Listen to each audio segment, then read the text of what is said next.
Furthermore, the recent Ethiopian actions represent a new violation, adding to a long list of Ethiopian violations of international law, including disregard for the presidential statement issued by the Security Council on September 15th, 2021. Having said that, Mr. Chair, allow me also to reply to the false allegations by the Ethiopian representative. Egypt categorically rejects all the false allegations made by the Ethiopian representative in response to the Egyptian statement during the GA debate in this afternoon. The Ethiopian side must first reflect and look at itself if it wants to identify those who are truly undermining stability, peace, and security on the continent.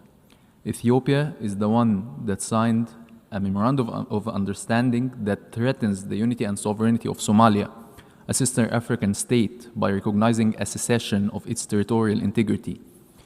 A state that repeatedly attacks the Sudanese Fashaqa and illicitly exploits its resources. This is Ethiopia, not Egypt.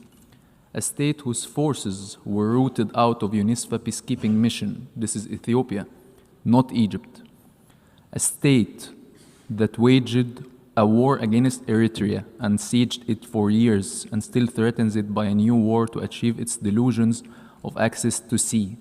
This is Ethiopia, not Egypt. A state that operates forces in Somalia outside the AU banner. This is Ethiopia, not Egypt.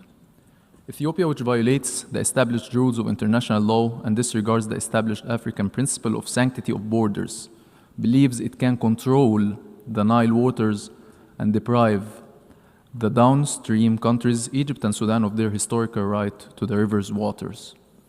Ethiopia must stop immersing itself in illusions of power and control and realize that its false accusations are nothing but fabrications and delusions stemming from a troubled internal situation that seeks to export its internal problems and create imaginary enemies for domestic consumption.